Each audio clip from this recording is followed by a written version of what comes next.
So this is the unboxing of the Z-pro Tango Kayak, which is a 3-man kayak.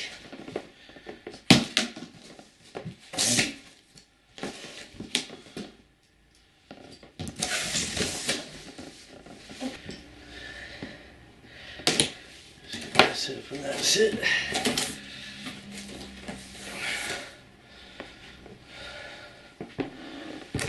Right.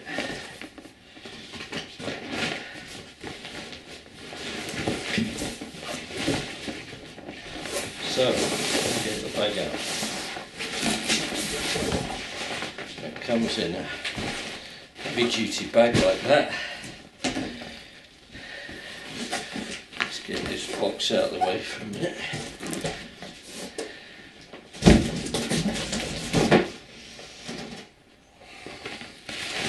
So this is the bag.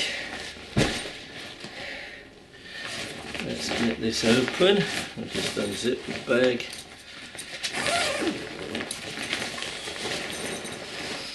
You can see what we've got. Right. That's one of the seats. It's a padded seat. It's actually got a useful little storage bag on the back of the seat, and that looks like a cup holder on that side. There's another cup holder on the other side there. So that's the seat, which is a high back seat. As I say, it's got some padding just there as well. So that's one of the seats. We'll put that to one side. And that's 2 more seats, one there, another one here. So it's up to 3 seats in the kayak. And then you've got the main kayak itself, which is folded up neatly. So starting from completely folded up, you can unfold it that way and unfold it this way and then over again. So that's one end of the kayak there.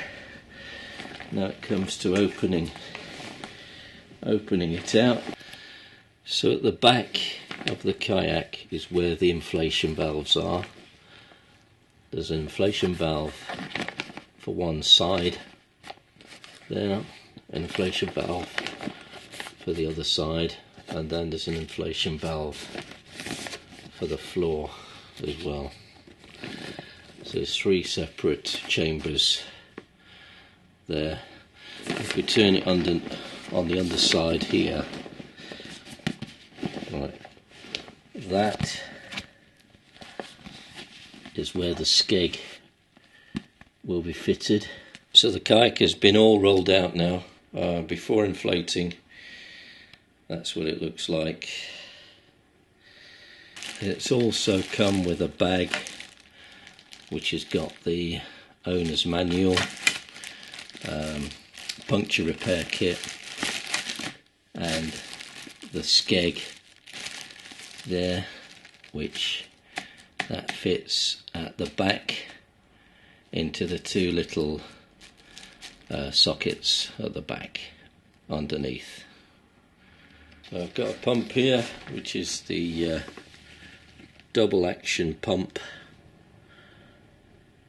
So obviously that's better than a normal pump, which doesn't do the double action, which means it will inflate when you press it down and it will inflate when you pull it back up again.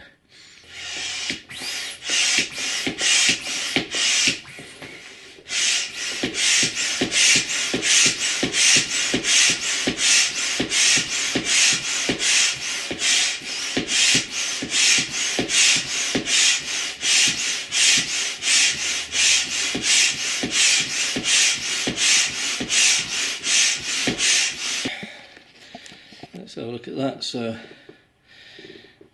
that side is looking nice and firm there. I was just looking inside the little box here, and it actually comes with a handy little pressure gauge,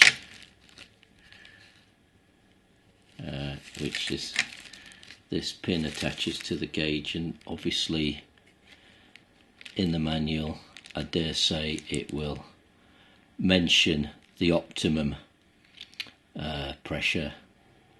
Okay, so it says here maximum air pressure, correct pressure for this item is 1.45 psi.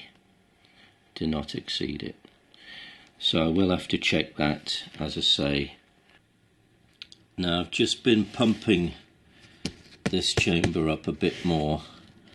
I'm just going to test it now again with this gauge, and it should be 1.5 psi, which is the outer red scale.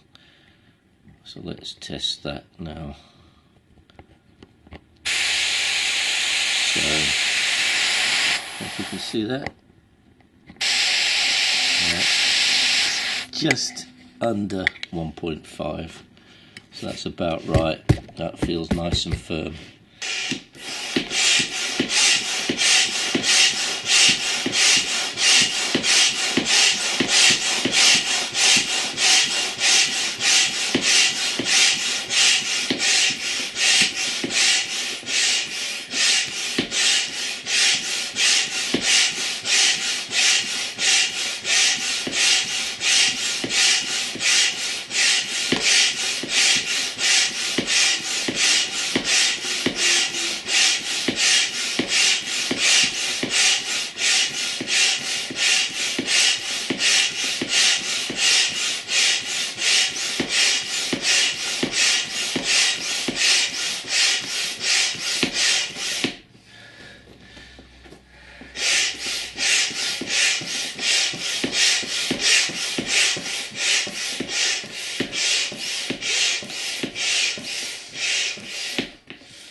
That's looking pretty good.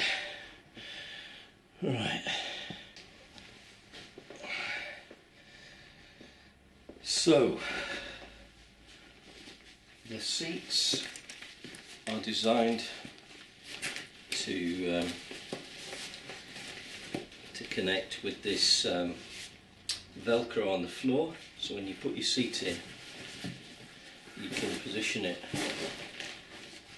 forward or backwards a little bit, and then the straps will attach. So obviously before going ahead and attaching all the seat attachments, the floor has to be pumped up.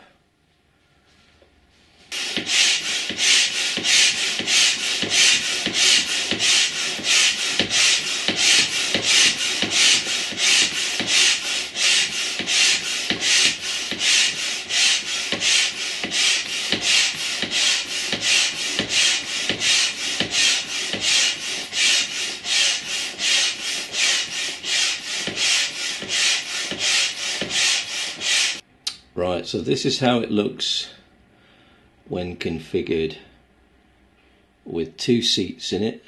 So one seat goes right near the back and the other one goes forward, but with enough leg room to stretch your legs out.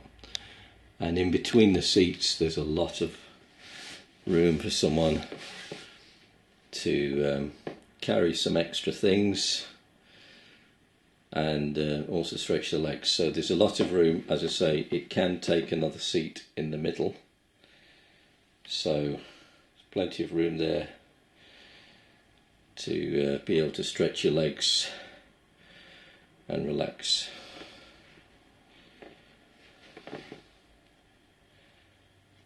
So as regarding the seats, you've got one strap on this side going to the front, you've got a similar strap on the other side going to the front, and then you've got two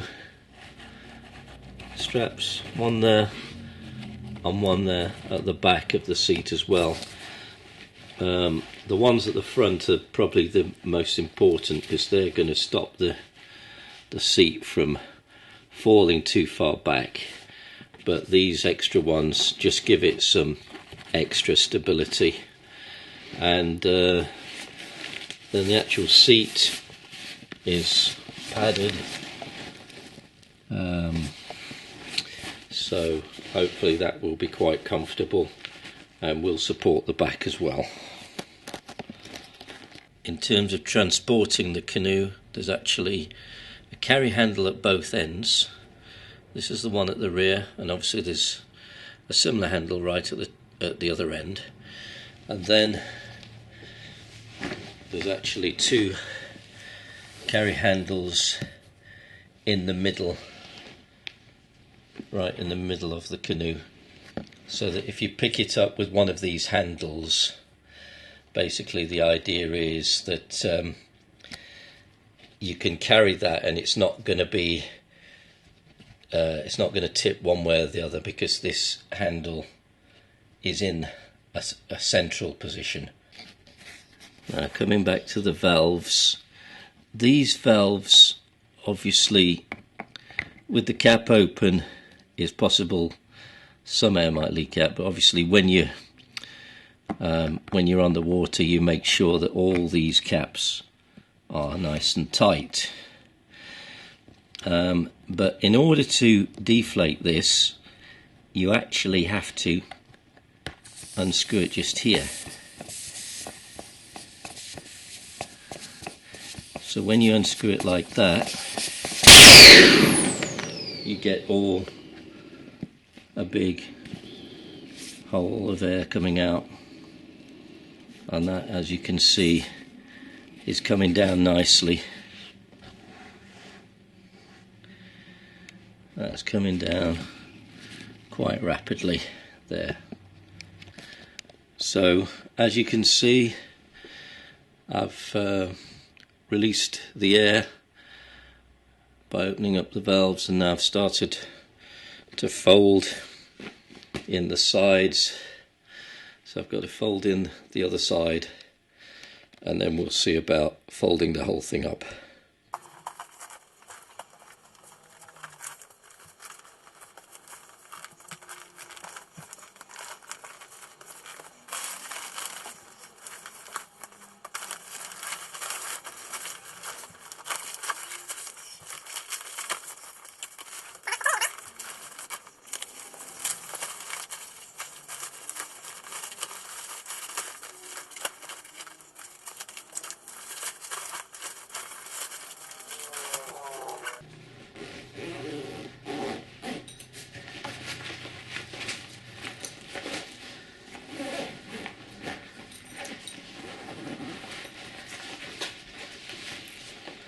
So there we are. That's the size of the bag. It's probably, I think they said it's about 18 kilos. So it definitely feels heavy, you know. That's not a lightweight bag, but considering it's got a large canoe in, then that's not bad going.